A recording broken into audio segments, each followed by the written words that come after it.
The story begins with an event that took place several months ago. A girl was live streaming herself while baking sweetbread. She told her viewers that the smell was amazing, and the chat was filled with excited comments.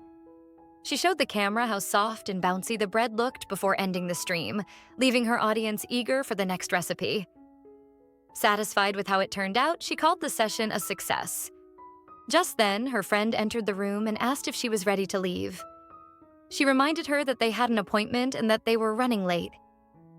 The main character quickly changed into her outdoor clothes, apologizing for forgetting and asking if her friend planned to turn the guy down. Her friend reassured her that it would be fine. The boy was from their school, and she just needed to reject him politely to avoid any awkwardness. She even joked that he might turn out to be the perfect guy. Chohui, her friend, was used to getting a lot of confessions. She was beautiful, and people usually acted nice at first, but some didn't take rejection well. That was why the main character decided to come along, to act as her bodyguard. Ajin, the protagonist, waited nearby at a park and texted Chohui to let her know she was watching from a distance. She told her to call if anything seemed wrong. Although Ajin felt slightly reassured that the boy was a fellow student, she stayed alert. Chohui texted back, thanking Ajin and promising to finish the meeting quickly. Ajin simply replied, wishing her good luck. While waiting outside, Ajin noticed the weather had turned very cold. She looked through her bag for a hand warmer when a stranger suddenly spoke to her. A tall man had approached and asked if he could get directions. He wanted to know the best way to reach the cultural sports center. Ajin checked her phone and suggested he take a bus instead of the subway. The man told her not to rush and mentioned that there was a broadcast being filmed at the center. Before he could finish his sentence, Ajin interrupted, giving him the exact bus number. Then, without warning, he placed his hand on her shoulder and commented that she looked pretty up close. Ajin looked visibly afraid as the tall man continued speaking. He asked if she wanted to be an extra in his broadcast and told her to come with him for a camera test. He kept holding on to her and mentioned that she might meet celebrities at the filming site. Then he asked again if she was interested in going with him. His sudden shift in tone made her freeze. She couldn't speak or move. Fear took over, and she realized she was completely scared of him. Before she could react, another man stepped in and grabbed the tall man's wrist. The tall man struggled but couldn't break free. He demanded to know who the stranger was. Ajin felt a wave of relief. She recognized the new guy and noticed that he asked if she was okay. The tall man grew angrier. He started yelling, accusing the newcomer of interfering and telling him to let go. Instead, the newcomer twisted his arm and brought him to the ground. The tall man let out a loud cry as he hit the pavement. Moments later, the police arrived and took the tall man away. He shouted the whole time, claiming he wasn't a molester. Ajin, overwhelmed by everything, began crying. Through her tears, she said she would never fall for such a camera test scam. The man who helped her interrupted, telling her that if she couldn't use her hands, she should have used her feet. Then she recognized him. It was Park Junwoo, a top student from her school. Even though she didn't know many people at school, she knew of him. Still crying, she thanked him for stepping in. She said she thought she was going to die from fear and asked why he happened to be there. He simply smiled and replied that it wasn't any of her business. But now that he had saved her, he said she could do him a favor. She agreed right away because she didn't like being in debt to others. He laughed and said that all he wanted was to borrow her power bank. The request surprised her. She hesitated since it was her favorite item. He explained that he had been watching a basketball game when his phone battery died during the most important part. She tried to decline, saying she was about to go home and couldn't lend it out. At that moment, her friend noticed the two of them outside. Meanwhile, Junwoo kept pressing her, saying that if she didn't want to owe him, she should just hand it over. Inside the cafe, the boy sitting with Chohui asked her for an answer to his confession. But Chohui didn't respond. She kept staring through the window at the two people standing outside. After a brief pause, she stood up. She told him it wasn't the right time to talk about that, and that she needed more time to think. She gathered her things and explained that something urgent had come up. Then she told him she'd see him at school and left the cafe. Outside, Ajin was still asking Junwoo how much longer he needed the power bank. He said she should wait because he hadn't even plugged it in yet. Just then, Cho-hwee came over, grabbed Ajin by the arm, and told her it was time to go home.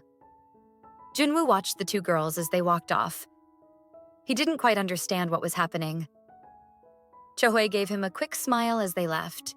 She wondered if he might be connected to the boy who liked her, and if so, maybe he could be useful in the future. Cho-hwee kept pulling Ajin along without saying much. Eventually, Ajin asked what was going on. She wanted to know why Cho-hwee was in such a hurry, and reminded her that the power bank had been left behind. Cho-hwee smiled and said it was nothing serious. She explained that her mom kept calling and wanted her to come home quickly. Ajin gave her a hug and asked how things went inside the cafe. Choi replied that she would explain everything on the way home. The next morning, the girls said goodbye to each other before heading to their classes. They agreed to meet again at lunch. While walking down the hallway, Ajin realized she hadn't slept well. She kept thinking about her power bank. Maybe she should have left it at home. It felt almost like a family heirloom. In class, a group of girls stood by the window, saying that Junwoo was so handsome. They had enrolled in the school just because of him. Ajin walked past them and entered the classroom. She looked at Junwoo, who was surrounded by fans, and thought that the attention must be exhausting. But he didn't seem to care. She walked over and spoke quietly, asking if he remembered her and if he had the power bank. Junwoo stood up and said he had left it at home but offered to buy her a better one. Ajin panicked and told him that wasn't necessary. She said the old one was special and asked him to bring it the next day. As she looked at him, she began to wonder if he even realized it was broken and not working at all. Junwoo started to respond with a simple, "All right." But before he could finish, the teacher walked into the classroom. The teacher asked everyone to take their seats, noting that the bell had already rung. Later, when class ended and lunch began, Ajin and Cho-hwee sat together to eat. While they were eating, Cho-hwee asked if Junwoo had promised to bring the power bank tomorrow. Ajin said she had reminded him clearly, and he understood that he needed to return it. Choi then suggested that she could meet Junwoo after school to collect the power bank on Ajin's behalf. Ajin seemed surprised and asked if that would be too much trouble. Cho-hwee smiled and said it was no problem at all. She was happy to help. After school, the weather changed suddenly and it started to rain. On the bus, a few girls were glad they had brought umbrellas. Junwoo pressed the stop button to get off at the next stop. Choi happened to be on the same bus. She sat quietly, thinking about how she had always wanted to get closer to Junwoo. She never expected Ajin to be the one to help make that happen. As she stared at Junwoo's back, she wondered what she could do to speed things along. Her plan was simple. She hid her umbrella inside her bag and got off at the same stop as Junwoo. When the bus stopped, he opened his umbrella and stepped out. She followed him quickly and called out his name. As she caught up to him, Cho-hwee introduced herself as Ajin's friend. Acting cheerful, she told him that Ajin had asked her to come and pick up the power bank. Junwoo looked a little surprised. He said he had planned to give it back at school the next day. Choi smiled and insisted that Ajin wanted it back as soon as possible because it was important. Junwoo agreed and invited her to walk with him. They started walking together. After a while, Cho-hwee asked if his house was still far away since they had already been walking for a while. He stopped and told her to wait out front. That's when Cho-hwee noticed something strange. They had walked alongside a long wall the entire time. She asked if the wall belonged to his house. Junwoo simply confirmed it. Realizing the size of his home, Cho-hwee smiled to herself. She now knew he was rich, smart, and good-looking. In her mind, he checked all the boxes to be the perfect boyfriend. Trying to sound playful, Cho-hwee mentioned that she got caught in the rain and felt cold. She hinted that it might be nice to dry off inside for a little while. She made an effort to look pitiful, hoping he wouldn't turn her down. She added that she regretted not bringing her umbrella. Instead of inviting her in, Junwoo simply handed her his umbrella. He told her he'd be right back and that she could use it while waiting. Then he walked inside, leaving her standing outside. Cho-hwee was stunned. She stood still, unsure of what to say. Although annoyed by the situation, she accepted it. She thought to herself that if he had been too easy, It wouldn't have been interesting anyway. It had been a while since she felt this kind of challenge. The next day, at a convenience store, Ajin was feeling hungry. She had overslept and missed breakfast, so she decided to buy something small to last until lunch. She picked out a few items and went to the counter. The total was less than $5, but when the cashier tried to process her payment, he told her that her card didn't have enough funds. Surprised, Ajin realized she had already used up her allowance for the month. The line behind her started to grow. Embarrassed, she asked the cashier to charge only the banana milk instead. Even then, the card still didn't go through. The cashier asked if she had another card, and some people in line started to complain about the wait. Feeling more awkward, Ajin asked to cancel everything. Just then, someone behind her offered to pay. When she turned around, she saw Junwoo standing there. He paid for her items without hesitation.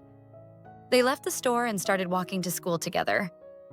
The atmosphere between them was a little awkward at first. Ajin broke the silence by thanking him and promised to pay him back the next day. Junwoo told her not to worry about it, reminding her that the matter with the power bank wasn't settled yet.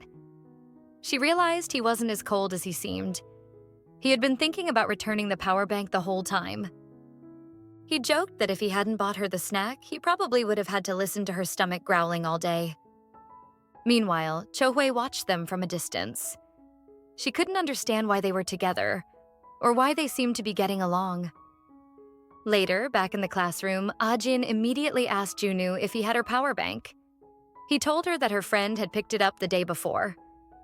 Relieved, Ajin smiled, glad to hear that Cho-hwee already had it. She planned to collect it from her later. After class, Ajin and Cho-hwee were walking upstairs together. Cho-hwee suddenly mentioned that she didn't have the power bank anymore because Junwoo had thrown it away. Ajin looked confused. Junwoo had told her the day before that her friend had taken it. Cho-hwee then asked directly if Ajin was choosing to believe Junwoo over her. Ajin replied with frustration. It wasn't about choosing sides. She just never thought Junwoo was the type to lie. She couldn't understand why he would say something different.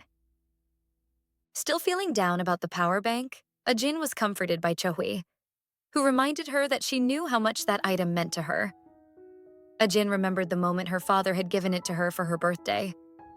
That memory made the loss feel even heavier. Cho-hwee acknowledged how precious the charger was. But later, when she was alone in her room, she questioned why Ajin was so attached to something so cheap. It didn't even work well. That was the moment Cho-hwee decided to tell Ajin not to get close to Junwoo. The next morning, Ajin got ready to confront Junwoo, but she wasn't sure how to approach him. He didn't seem very interested in talking to her. Meanwhile, Cho-hwee grew tired of hearing Ajin talk about the portable charger. She questioned why Ajin cared so much about something from a person she barely knew. Choi reminded her that the charger barely worked and that she might never see the person who gave it to her again. Ajin responded by saying that Cho-hwee already knew how important it was to her, but Cho-hwee quickly changed the subject.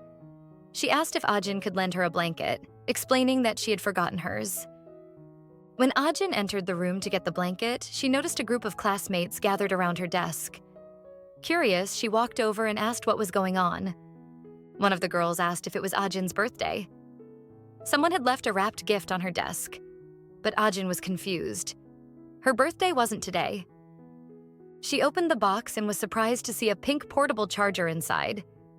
It looked just like the one she had lost. Her name was even engraved on it. She wondered who could have left it. At first, she thought maybe it was Cho-hwee trying to cheer her up. But that didn't make sense. They had come to school together. Some classmates commented on how pretty the charger looked. A few of them wondered if there might be a note inside revealing who sent the gift. Just then, Junwoo entered the classroom and asked Choi to move aside so he could pass. She greeted him in a cheerful tone, trying to sound cute, but he ignored her completely. Cho-hwee noticed the cold response and realized Junwoo might be the only person in the school who didn't react to her charm. She figured it was because he only cared about studying. Still, she thought that was better than someone who flirted with everyone. Around Ajin, some classmates started whispering, wondering if she had a secret crush. Ajin quickly denied it, saying it wasn't like that. But even she was curious about who had left the portable charger. At his desk, Junwoo watched Ajin closely, paying attention to her expressions and reactions. Chohyue noticed his gaze and began to grow suspicious. However, she didn't think it was possible that he liked Ajin. To change the subject, Chohyue brought up the blanket. Ajin apologized for the delay, handed it over, and asked if they could meet during lunch. Before walking away, Chohyue glanced back at Junwoo again to see if he was still watching, but he appeared focused on his studies. Soon after, the teacher entered and announced that the next class would be first aid training. It would be a practical lesson on how to save lives. Everyone gathered at the school court. Ajin, while standing among the students, kept thinking about the charger. She wondered again who had given it to her. Could it really have been June? Even though Chohyue claimed he had thrown the old one away and Junwoo said he gave it to her friend, Ajin still had doubts. She wasn't sure who to believe. The teacher began the demonstration, showing how to do chest compressions. After performing a few rounds, he asked the class if they understood, then told them to split into pairs to practice. Ajin quickly turned to a girl beside her and suggested they team up, but the teacher explained that it needed to be a boy-girl pair. He said if two boys practiced together, they might damage the dummy. Ajin grew nervous. She didn't want to partner with Junwoo. But the teacher noticed her hesitation and said she could pair up with him since they were standing nearby. That wasn't what she wanted to hear. As they began the training, Ajin kept a little distance. Junwoo focused on the demonstration, practicing on the dummy. The teacher complimented his technique and then asked why Ajin wasn't participating yet. Junwoo invited Ajin to give the chest compressions a try.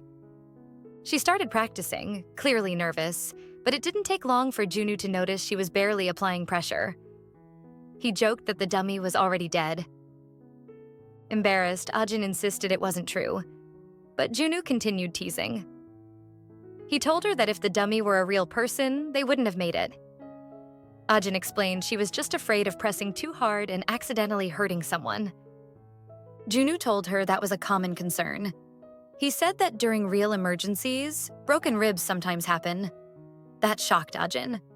He explained that saving a life is more important than a few broken bones. They continued the practice. The teacher watched from nearby, happy to see them working together. Then another teacher called him over.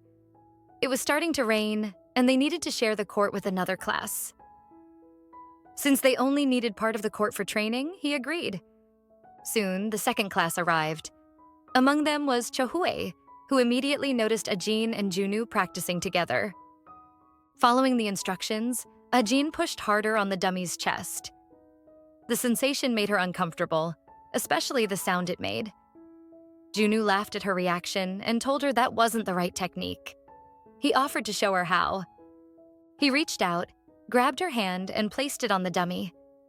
But Ajin wasn't expecting it. She lost her balance and fell onto him. It almost looked like a romantic scene from a movie. The teacher quickly stepped in and reminded them to focus on first aid, not flirting. Everyone around them laughed, but Chohyue wasn't amused. She stood to the side, clearly irritated. She had warned Ajin not to get close to Junwoo. Later, back in class, Ajin tried to figure out why Chohyue seemed upset. She asked if she was feeling okay. Chohyue simply said her stomach hadn't felt good since the night before and that the physical activity made it worse. Ajin offered to take her to the infirmary for some medicine and rest, but Chohyue refused. She said she just needed a short nap and suggested they go eat since lunch break was almost over. But in truth, Chohyue was thinking something completely different. She couldn't even stand to look at Ajin's face anymore. Chohyue couldn't take the situation any longer. She asked Ajin to go get lunch alone and pretend they were together. She claimed it was only because she didn't want Ajin to skip a meal. Ajin was touched by the gesture. She agreed to go alone and told Chohyue not to worry. She should just rest and take her medicine. But in truth, Chohyue was thinking about how to create distance between Ajin and Junwoo. She hoped the charger hadn't come from him. At the cafeteria, Ajin felt a bit awkward sitting alone. Eating by herself made her uncomfortable. But before long, Junwoo and his friend showed up and asked where Chohyue was. Without waiting, Junwoo pulled out a chair and sat next to her. Ajin was surprised. Then he handed her his sausages. His friend looked annoyed. The sausages were the best part of lunch, and he had wanted them for himself. Ajin assumed Junwoo was doing all this because he still felt guilty about the lost charger. Trying to lighten the mood, Junwoo joked that she needed to eat more and get stronger, especially after falling on top of him during training. Ajin was embarrassed. She quickly said that she only fell because he had pulled her so suddenly. Junwoo's friend grew suspicious. It wasn't like Junwoo to talk to girls, let alone share his food. Ajin kept eating but couldn't stop thinking about how to bring up the new charger. Still, part of her was glad she didn't have to eat alone. Realizing this made her feel uneasy. She tried to convince herself that she was fine on her own and didn't need anyone. After a while, Junwoo's friend stood up to get more food. Meanwhile, Ajin stayed focused on her plan to talk about the charger. Junwoo seemed confused, watching her continue to eat without stopping. The next morning, Ajin left the house late and nearly missed the bus. She caught it just in time before it pulled away. As expected, the bus was crowded and there were no empty seats. That's when she spotted Junwoo sitting quietly. The memory of falling on top of him came rushing back, and she immediately felt embarrassed. To make things worse, Ajin remembered how Junwoo had joked about her falling on him during lunch. Embarrassed all over again, she made a silent decision. She'd ignore him completely. Pretend he didn't exist. Pretend she didn't hear him, see him, or even remember the sound of his laugh. The bus driver suddenly announced that there had been an accident ahead. Traffic was backing up, and more passengers were expected to board at the next stop. The front of the bus started getting crowded. Passengers began shuffling to the back to make room. Ajin stayed where she was. She didn't want to move closer to Junwoo, but the driver wasn't having it. He scolded her, telling her to move back like everyone else. Junwoo, watching the whole thing, let out a chuckle. That laugh, it made her cheeks burn. Humiliated, she inched her way toward the back, doing her best to act invisible. Junwoo pointed to the space near him and casually said, "You can stand here." "There's room." Reluctantly, she took the spot. She told herself she was only doing it to avoid another scolding. Junwoo thought for a moment. Maybe he should offer her his seat. But before he could, the bus made a sharp turn. Everyone staggered, struggling to keep their balance. Ajin lost hers entirely. She stumbled, right into Junwoo's lap. The silence between them shattered. Her eyes went wide. His did too. In a panic, she scrambled up, but in the rush, her head smacked against his chin. They both winced in pain. "Sorry," she blurted out, red-faced. "I didn't mean to fall on your thighs." Junwoo managed a soft smile, trying to hide his own fluster. He'd caught a faint, sweet scent from her hair, something soft and familiar. "It's okay," he said. "It happens." They both avoided eye contact after that. Finally, the bus rolled to a stop outside the school and everyone began filing off. Ajin and Junwoo walked behind the others, keeping a small distance between them. But she couldn't wait any longer. Now was her moment. She took a breath and turned to him. "Hey," she said. "Was it you who left that charger on my desk yesterday?" Junwoo glanced at her, and she hurried to explain. "I mean, I didn't think it could be anyone else. So, thank you. It's really pretty." He looked surprised for a second, then smiled. "A real one." "I'm glad you liked it," he said quietly. "I bought it for you. I figured it was the least I could do." Ajin blinked. "Wait, so you didn't throw the old one away?" Junwoo shook his head. "Number it was already pretty much broken, so I just thought I'd get you a better one. I felt responsible." She stared at him, puzzled. That didn't match anything Cho-hwee had told her. So, why did Cho-hwee say he'd thrown it away? Ajin's thoughts tangled, and somewhere deep down, something began to shift. Ajin decided not to press further. Instead, she smiled and thanked Junwoo again, saying she'd definitely used the charger a lot. As they spoke, across the street, Cho-hwee was watching. Seeing the friendly atmosphere between them made her increasingly jealous and irritated. In her mind, Junwoo should be interested in her, not Ajin. Frustrated, Cho-hui quickly messaged the guy who had confessed to her earlier. She asked to meet up, which caught him off guard but made him excited. He thought she might finally be giving him a chance. She also asked him to bring a friend, claiming that her own friend was really into him. It was all part of her plan to create the perfect setup and to get closer to Junwoo. When the day of the meetup arrived, Junwoo was standing in front of the movie theater, waiting for his friend. He sent a message asking if he was on the way. That's when he heard a voice calling his name. It was Cho-hui. She walked up to him with 2 drinks, coffee and soda, and offered them casually. Junwoo looked confused. He asked why she was there and why she brought drinks. Cho-hui explained that they were about to watch a movie together. Junwoo replied that he wasn't watching any movie with her. His movie was about to start, and she should leave. While he tried calling his friend to understand the situation, the friend, Jong, picked up and quickly apologized. He explained that he had agreed to go out with Cho-hui's friend because he liked her. But to make the meetup work, Cho-hui had suggested that Junwoo could pair off with her. Jong said that Cho-hui thought it would be more natural if they watched the movie as 2 separate pairs instead of a group. Junwoo looked even more confused. He told his friend that Cho-hui was already there with him, but before he could finish, Cho-hui grabbed the phone and ended the call. She admitted everything. She told Junwoo that she had planned this and liked him. She even said the story about picking up Ajin's charger had been a lie. She had made it up just to get a chance to talk to him. Now, she stood in front of him, waiting for a response. It finally dawned on Junwoo. Everything had been a setup from the beginning. Cho-hui had orchestrated the entire situation. Before he could say a word, she asked him what he thought of her. She said she wanted him to get to know her better. He didn't respond to the question. Instead, he calmly asked for his phone back. Cho-hui refused. She told him that if it was because of Jongmin, she'd make things right. She'd reject him. Then she looked at Junwoo and asked again, more directly this time, what did he feel for her? He stayed quiet. For a moment, it felt like she had won. She believed his silence meant he was seriously considering her feelings, maybe even moved by them.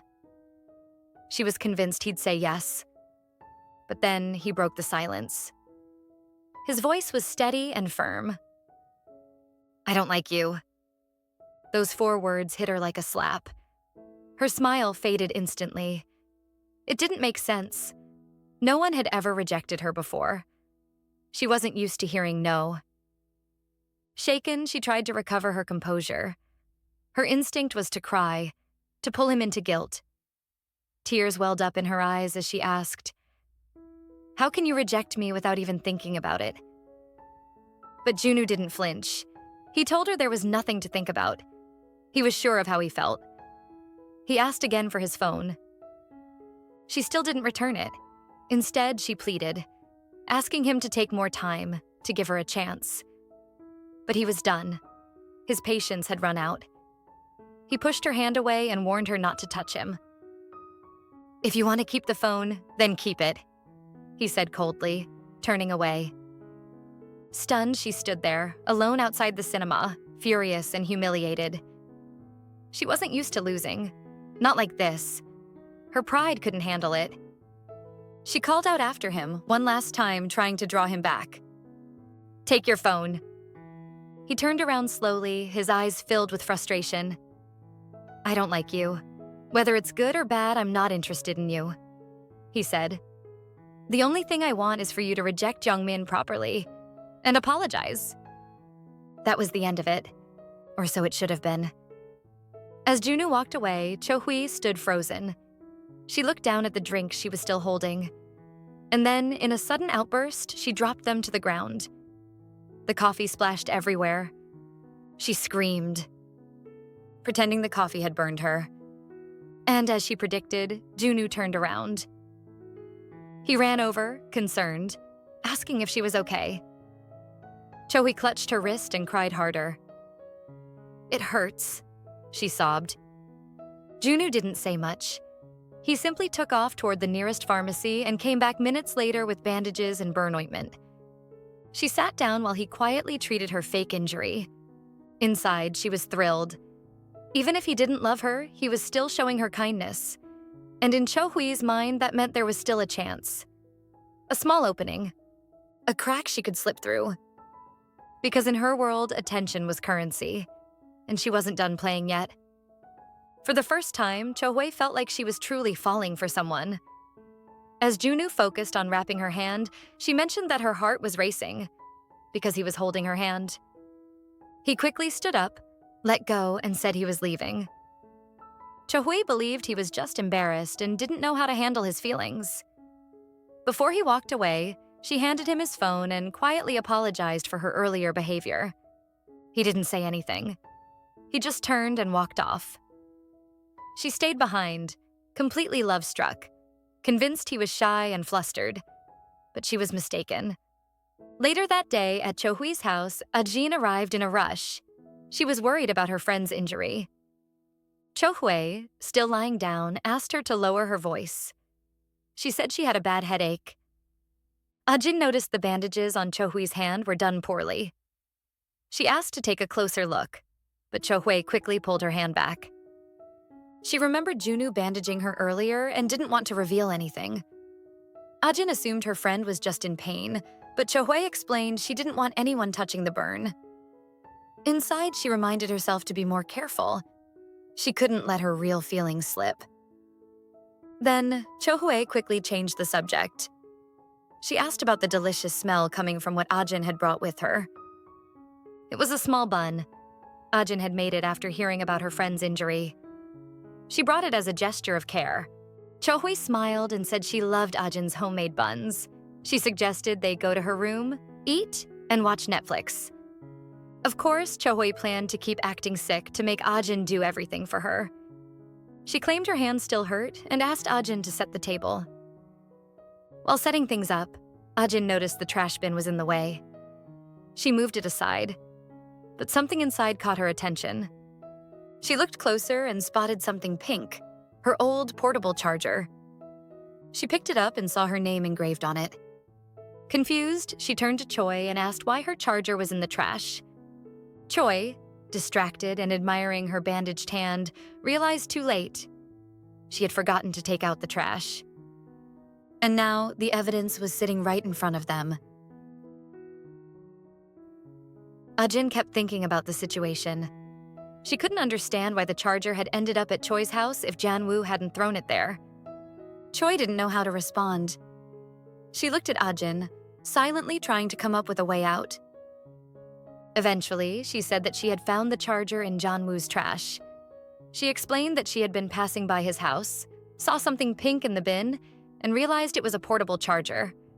She claimed that she took it because it felt wrong to leave it there. According to her, it was too cold-hearted of Junwoo to throw it away, so she decided to keep it for her friend. But the explanation didn't hold up for long. Ajin remembered that Chi disliked touching anything dirty. That detail didn't add up. Chi tried to keep the story going. She said she only took it because she knew how important it was to Ajin. She insisted that even though she hated doing something like that, she had done it out of care for her friend.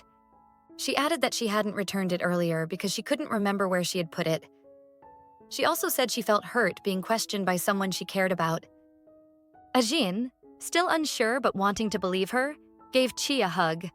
She accepted the explanation and thanked her friend for doing something difficult just to help. The issue was dropped and things returned to normal. The next day at school, the teacher announced a new assignment. Students would have to work in pairs.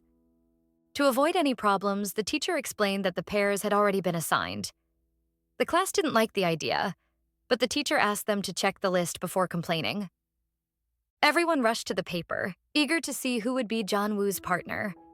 It turned out to be Ajin. Some students said she was lucky. Junwoo was known for being smart. A few of the girls felt jealous. They had wanted to be his partner too. Ajin, however, wasn't excited. She still felt awkward being around Junwoo after everything that had happened. She walked up to him and asked when they should start the assignment. Instead of waiting for her to speak, Junwoo took the lead. He said they needed to set a time soon since the school schedule was tight this semester. They agreed to meet on Saturday. When Saturday arrived, the weather was clear. Spring flowers were blooming, and Ajin thought it might be nice to hang out with Chi after finishing the assignment. She arrived at the cafe a little early and found a seat. The place was busy and full of people. She began organizing her things on the table while waiting for Junwoo. As she adjusted her setup, her hand bumped into her cup. It nearly tipped over. She caught it at the last second, but the sudden movement caused a mess. Holding the cup in one hand and her laptop in the other, she felt like she was going to drop something. At that moment, Junwoo showed up. He reached out and caught the cup before it hit the ground. Ajin was surprised to see him arrive at exactly that moment. She also felt a bit embarrassed. He told her to go wash her hands and said he'd call someone over to clean the table. She hesitated. She felt responsible and wanted to clean it herself. But he was already walking toward the counter, repeating that she should just wash up. While washing her hands, she got a message from Chi. Chi said she wouldn't be able to meet that day because of a modeling job. Ajin was impressed. Her friend always seemed to be doing something cool. Inspired, she felt motivated to do her best too. When she returned to the table, the mess was gone. Everything was clean and in order. Junwoo had even brought her another drink. It looked like a banana smoothie. She thanked him. He noticed and commented that she always seemed to be drinking something banana-flavored. She said it was simple. She just really liked bananas. Then he sat down next to her, not across from her. She wondered why. He said he wanted to sit there so he could keep an eye on her, just in case she got clumsy again. She felt a little embarrassed, but told him that even though she wasn't great at studying, she always pulled her weight in group projects. She said she wouldn't be a burden. He smiled at that and told her to open her laptop. Then he said he was impressed she remembered to bring it. Sometimes it felt like Junwoo only showed up to tease her. Still, Ajin appreciated that he had helped her. Elsewhere, Choi finished her modeling job. She thanked the team and headed out. She didn't want to go home yet. It was still early and she had nothing to do there. She started thinking about who she could invite to hang out. That's when she noticed several unread messages from Young Min. He had been trying to reach her. She had told him she was sick to avoid going to the movies with him. Now, she debated whether she should explain or just be direct. In the end, she sent a message saying she liked someone else and didn't want him to contact her anymore. It was a harsh message, but she sent it without hesitation. With no other plans, she remembered that Ajin had mentioned the cafe where she would be doing her assignment. Choi decided to go there. That's when things took a turn. She arrived at the cafe and spotted Ajin sitting with someone. The guy's back was to her, so she couldn't see who it was. She hadn't expected the assignment partner to be a male classmate. Before walking over, she paused to fix her appearance. She checked her reflection and applied a bit of lip gloss. Meanwhile, Ajin was quietly impressed. Junwoo was writing the entire assignment in English. He didn't even need a translator. He worked quickly and confidently. Then his phone rang. It was Young, who was clearly upset. He had just been rejected and needed someone to talk to. Junwoo looked annoyed. He seemed to guess that Choi hadn't handled the situation gently. After the call, he told Ajin that something had come up and he needed to leave. Most of the work was already done. He told her she just needed to finish the design part. Ajin understood and told him to go ahead. She said not to worry. She would handle the rest. She felt motivated to do a good job, especially since he had already done so much. Choi was still nearby, pretending to check her makeup in the mirror. She overheard Junwoo talking on the phone again. He said he was heading to another friend's house to meet Young Min. Only then did she realize the guy sitting with Ajin had been Junwoo all along. Instead of saying anything, she sat down at a nearby table behind Ajin.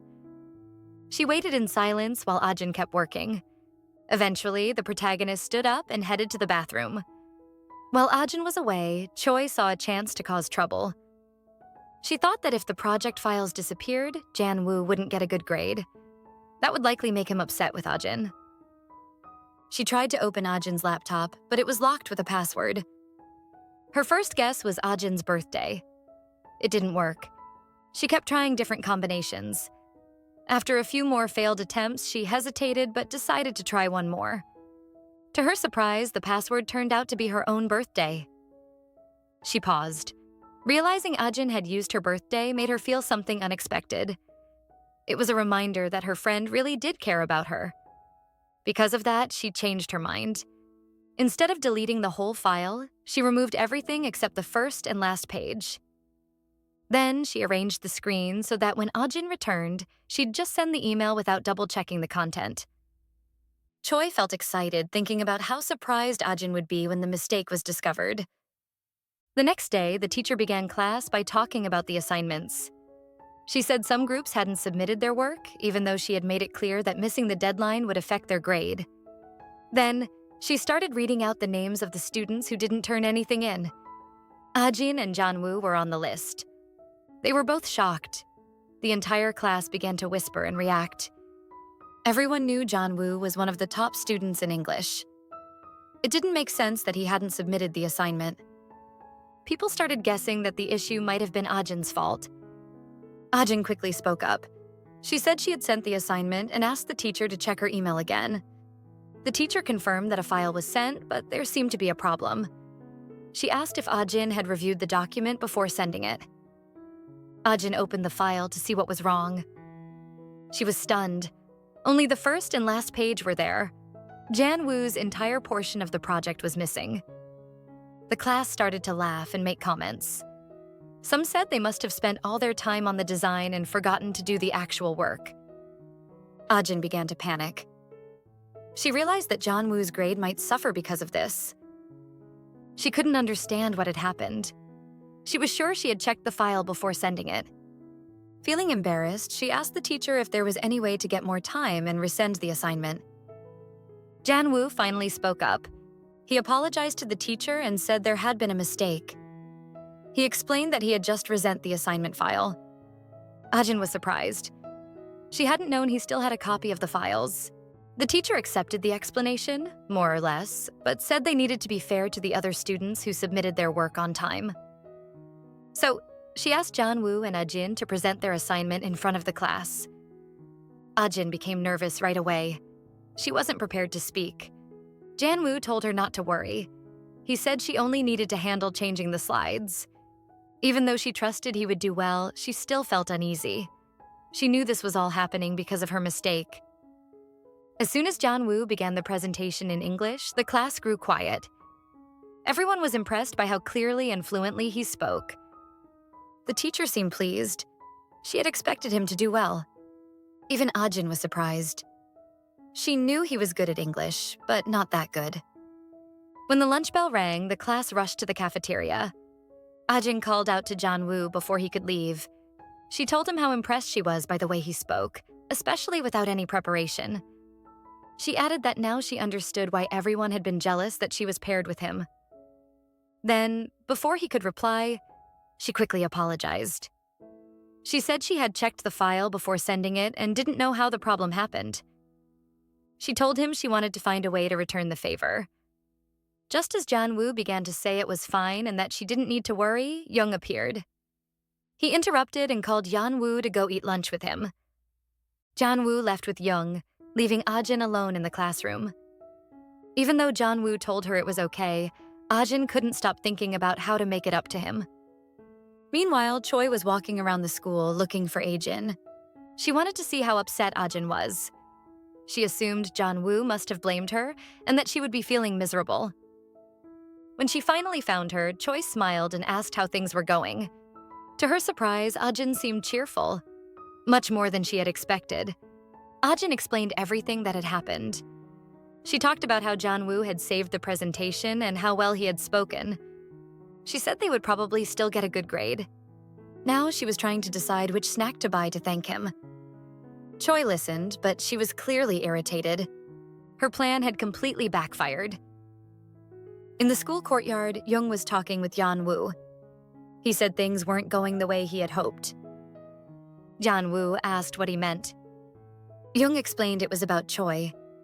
They had talked the day before, and things seemed fine.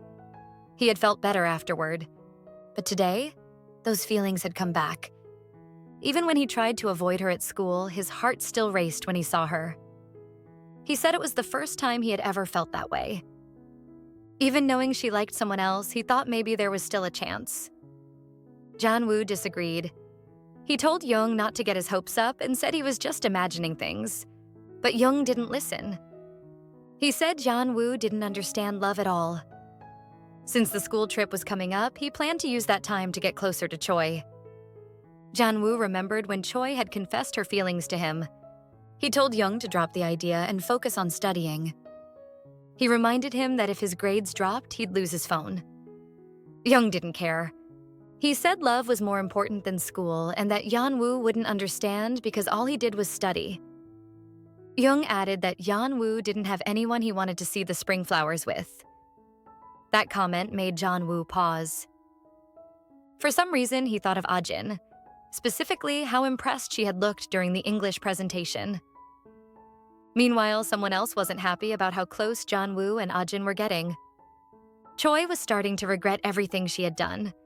Her efforts to sabotage Ajin hadn't worked. In fact, it seemed like she had only helped bring the two of them closer. Ajin didn't even seem to care about Choi's warnings to stay away from Junwoo. That made her even more irritated. Later, Choi came home, tired and with a headache. She just wanted to rest. But as she opened the front door, she heard raised voices. Her father had shown up. He was asking her mother for a divorce. The argument in Choi's house continued. She couldn't understand why her father even came around anymore. Every time he did, it ended in a fight. This time was no different. Her father said he had found someone else. That was why he wanted a divorce. Choi felt overwhelmed. Things at school were already hard enough, and now she had to deal with this all over again at home. Her father, angry and aggressive, raised his voice and told her mother to sign the divorce papers. He said that, in the end, she would do what he wanted, whether she liked it or not. Choi had heard enough. She asked him if he planned to leave the other woman too. She questioned what the point of the divorce even was. Her father didn't like being challenged. Without saying anything more, he slapped Choi across the face. That moment said a lot about the kind of man he was, and gave some insight into how Choi's thinking had become so twisted. Her mother stood up then. She told him he had no right to lay a hand on their daughter. She told him to leave and said she wasn't giving him the divorce. Eventually, he left the house. Choi's mother tried to comfort her, but Choi pulled away and said her father wasn't even human anymore. She told her mother to just sign the papers. She said that after everything, after being hit, it made no sense to protect him. Her mother, still holding on to some hope, told her not to say that. She reminded her that, no matter what, he was still her father. That only made Choi angrier. She yelled at her mother, saying she was worse than her father for letting things get this far. Then she stormed into her room and locked the door. Inside, she sat down and started thinking about her life. She wondered how she could ever change it. But her thoughts were interrupted when she noticed a box of sweets on her desk. Ajin had sent them, along with a note saying how much she cared about her friend. That made Choi even more upset. She knocked the cookies onto the floor in frustration. To her, everything always worked out for Ajin, but nothing ever seemed to work out for her. In that moment, she made a decision. All the anger and hate she had been holding inside would now become a plan to destroy Ajin. Later that night, at Junwoo's house, he was in the middle of a private lesson with his tutor, but he couldn't concentrate. His mind kept going back to the moment with the spring flowers. He wondered why, at that time, he had thought of Ajin. His tutor noticed he was distracted and asked if something was on his mind. The tutor commented that it was the first time he had seen Junwoo this distracted. Junwoo brushed it off and said he was just spacing out. But the tutor pushed a little further. He asked if maybe Junwoo was interested in someone. Before he could answer, Junwoo's thoughts drifted again, to Ajin. For the first time, he blushed while thinking about her. The tutor reminded him to focus and continued with the lesson. Meanwhile, at Ajin's house, she was in the kitchen, baking cookies. She planned to give them to her friends during the school trip the next day. Her parents came home from work. They told her not to stay up too late since she had a big day tomorrow. Ajin said she was almost done and would go to bed soon. They smiled and said her friends were lucky to have someone like her. Her father, happy to see her in a good mood, gave her some money. He told her to enjoy the trip and maybe buy a few small gifts. Back in her room, Ajin started packing. She decided to bring her portable charger. Looking at the 2 chargers she now had, she remembered something from a year ago. It was during camp at Y University. In the dorm, Ajin had tried to convince the other girls to stay the night. It was their first day of camp, and she thought it would be fun. But the others weren't interested. They said they only signed up for the extra credit and didn't want to spend the whole night there. They also mentioned that Ajin had been scolded in class earlier for dozing off, and she didn't seem to care about her grades anyway. The group agreed to leave together. Ajin, not wanting to be left alone, decided to go with them. Later, they tried to sneak out quietly in the dark, but they were caught when the hallway lights came on. The instructor's assistant had been waiting and stopped them. Ajin was caught off guard. She was impressed by him. Calm, direct, and sharp. In that moment, she blushed and realized she might be feeling something new. Maybe for the first time, she was experiencing what people call love at first sight. Back then, Ajin didn't know where she got the courage. But she remembered walking up to him and asking for his phone number. They started talking almost every day. But everything changed when he got a girlfriend. Even though she had never confessed her feelings, it still broke her heart. She realized then that to him, she might have just been a student he met during camp. And in that moment, something else became clear. The portable charger wasn't a gift from her father after all. It had been from him, her very first crush. She smiled as she looked at the charger. She wondered how he was doing now. Back in the present, the scene shifted to Y University. Her former crush was standing on campus, surrounded by a group of girls. They were congratulating him on getting a teaching internship. They asked him where he would be working. He told them, Soren High School. So that was the little spoiler for what's coming next. Now, it was finally the day of the school trip. The students were complaining, saying they wished they were going to an island or somewhere farther away. Ajin wasn't focused on that. She was only worried about one thing, where her friend Choi was. She called her and asked to meet before they left. There was something she needed to give her. When Ajin turned around, she saw Choi approaching. She was all dressed up, wearing a crop shirt. It was clear she hadn't come to the trip just to relax. She had come to be seen. Ajin scolded her, saying the outfit showed too much skin. Choi pulled away and told her to stop tugging at her clothes. She said she was fine the way she was. Just then, the crowd grew quiet. Everyone turned to look at Junwoo. Even Ajin and Choi paused, surprised at how good he looked in casual clothes. Some girls rushed over to him. They complimented him and asked if he had already chosen a seat for the train ride. Meanwhile, Junwoo's friends were getting ready for the trip in their own way. They had brought alcohol and were already talking about inviting some girls to hang out later. Choi immediately paid attention. She wanted to get closer to Junwoo during the trip. The boys mentioned that the room they planned to use for the hangout was going to be Ajin's. Choi stepped into the conversation and called out to Youngmin. He was caught off guard. He hadn't expected her to speak to him.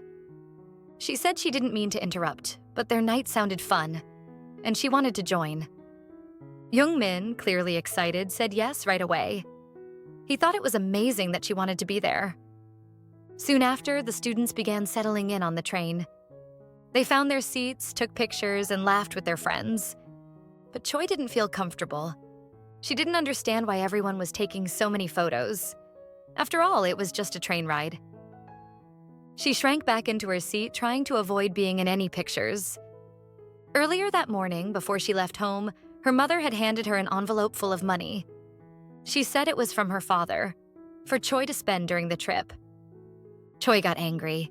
She threw the envelope aside, saying there was no point in giving her money now, not after everything he had done. But as always, her mother only said that she shouldn't speak badly about her father. In another train car, Ajin was feeling too warm. She had worn a long-sleeved shirt and now regretted it. She tried calling Choi to ask if she wanted to go to the vending machine with her, But Choi was asleep, so Ajin decided to go alone. When she reached the vending area, she saw Junwoo already there, getting a drink. He noticed her and asked if she wanted something. She looked at the options and pointed to the green apple drink he had just taken. She said it looked good and that she'd get the same.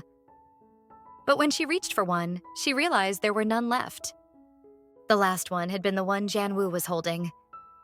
Without thinking twice, he offered it to her. He said it was meant for Youngmin, but since Youngmin was sleeping, she could have it. Ajin asked if he was sure. He said it was fine. She smiled and took the drink. For a moment, Junwoo didn't respond. He just stood there, watching her. He seemed to forget what he was about to say. But then the quiet moment was interrupted. Another student rushed into the train car and accidentally bumped into Ajin. She lost her balance, and it nearly caused another one of those classic almost kiss moments. Junwoo apologized quickly as they both recovered from the sudden jolt. Ajin felt a small pain in her eyes. Her glasses had been bumped during the accident. Junwoo noticed the scent of green apple again. She looked at him, now without her glasses, and asked if he was okay. Instead of answering, he quickly pushed her away. Ajin didn't understand why he did that. The moment reminded her of the first time they met, in the park. Back then, he had saved her from a strange man and asked why she didn't use her legs if her hands were full. She also remembered what Choi had told her, that Junwoo had thrown her portable charger in the trash. Without thinking, she asked him why he was always so mean to her. Junwoo realized then that she had misunderstood everything. It was clear she thought he disliked her. On impulse, he said something unexpected. He told her he actually liked her. Ajin froze. She didn't know how to react. Nothing made sense. She tried to figure it out but couldn't. She asked him why. Why would he like her? Before she could come up with an answer, he started laughing. He said her expression was incredible. Then he added that he liked her because her reactions were always funny. Ajin misunderstood completely. She got angry and embarrassed. She cursed at him and hit him. He said that hurt. She told him he deserved it and walked away. He called out to her, but she ignored him. He stood there, confused. He didn't understand why she was so upset. Meanwhile, Ajin was in tears. She thought it wasn't fair. Even if he was the top student, he didn't have the right to treat her like that. She didn't want to feel like a joke or a toy. She remembered the day they met at the cafe. Back then, he had helped her and offered her a new drink after she spilled hers. In that moment, she had thought he was kind. Now she wasn't sure what to believe. If his confession had been a lie, she didn't know how to handle it. She couldn't tell if he was just playing with her or if he had meant what he said. Later, at the trip destination, the students gathered to take a group photo. The teacher told them to behave, not to cause trouble, and reminded them to meet back at the same spot by 6 o'clock. Everyone agreed and then split off in different directions. Choi, unaware of what had happened on the train, was walking around looking for Junwoo.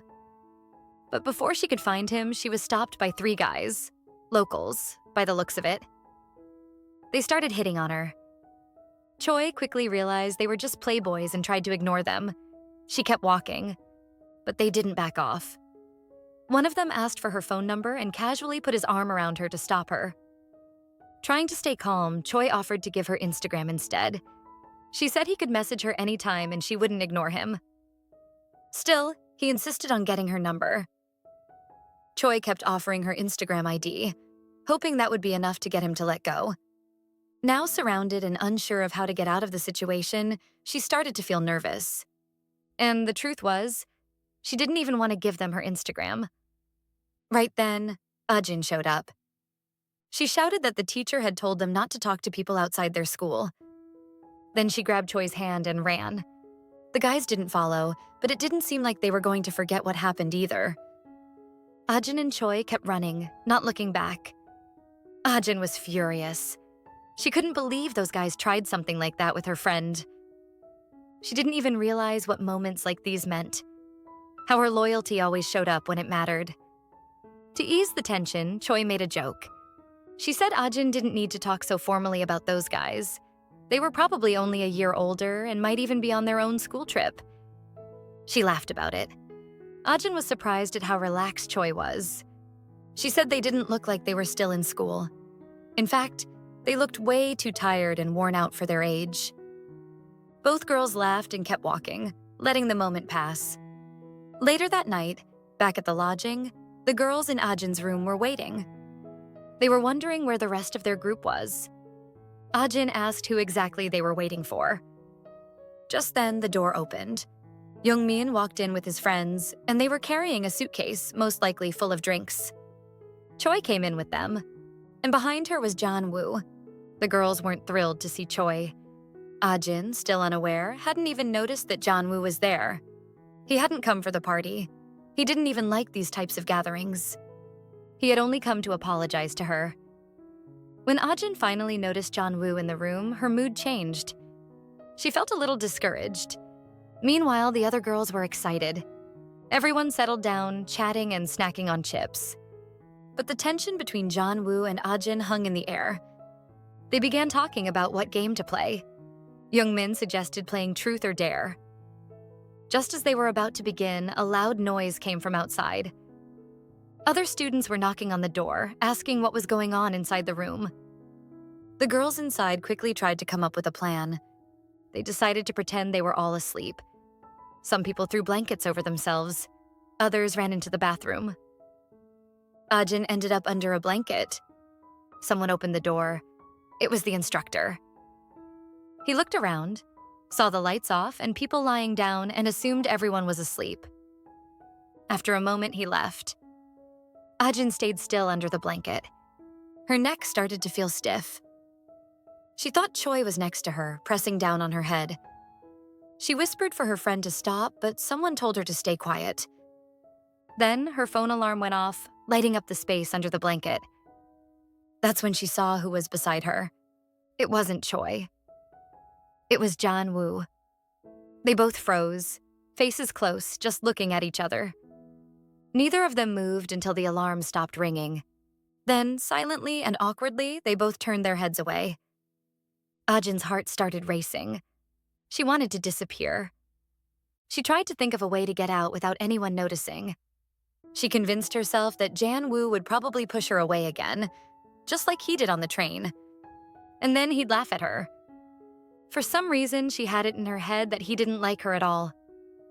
They stayed quiet, still hidden, until someone said the coast was clear and the lights could be turned on. As soon as the room lit up, Youngmin stepped on something. It was Ajin's glasses. Junwoo sat up and pulled the blanket off both of them. Ajin noticed that he looked angry. She didn't understand why. She hadn't asked to be in that situation. And even though she didn't like how close they'd gotten, she was even more confused by the look on his face. Why was he mad? If none of this was her fault. In reality, Junwoo wasn't angry. He was just embarrassed. He had only come to the room to apologize for what happened on the train. He hadn't expected to end up under a blanket with Ajin, inches from her face. He got up and went to check if she was okay. But when he looked at her, she seemed frozen in shock.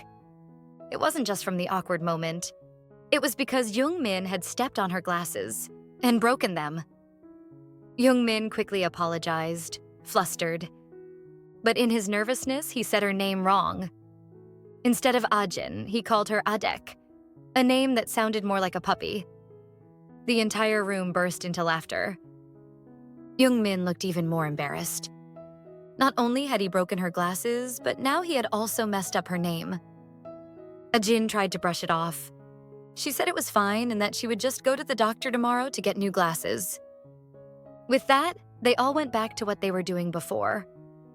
The game. The first person to pick a paper was Choi. Her task was to give a snack to someone she wanted to get closer to. She chose Youngmin. He looked surprised. He hadn't expected it. The boys immediately started complaining, jealous that Young had been picked. Ajin watched quietly. She was impressed. Choi seemed to be improving in how she dealt with people. But Choi had a different plan. She hadn't picked Young to be nice. She wanted to make Junwoo jealous.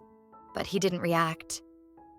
Choi, however, convinced herself that his blank face meant he was extremely jealous, but trying not to show it. To take it a step further, she added that Young-min was very cute. Poor Young-min, completely unaware, was thrilled. He thought things were going great. Next, they spun the bottle again. This time, it landed on Ajin and Junwoo. Jung-min asked them a question.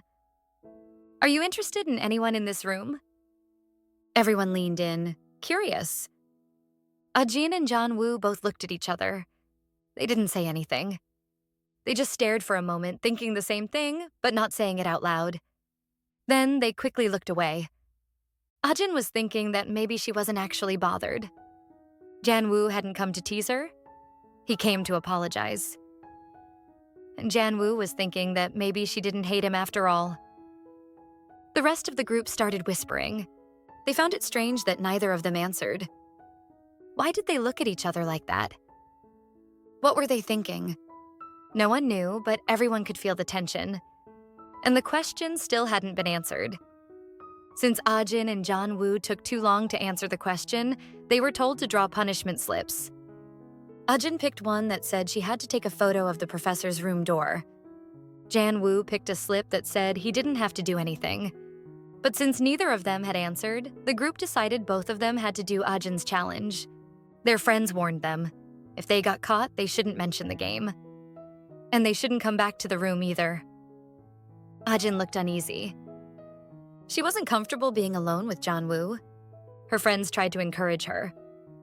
Choi offered to go in her place, but Young-min quickly stopped her. He said that wasn't allowed. Everyone agreed to stay quiet and get back inside before anyone got caught. Ajin said goodbye and left with Junwoo. Choi stayed behind, irritated that she couldn't take Ajin's spot. Some of the students in the room started commenting that Ajin looked prettier without her glasses. Choi couldn't believe it. She stood right there, yet no one seemed to notice her.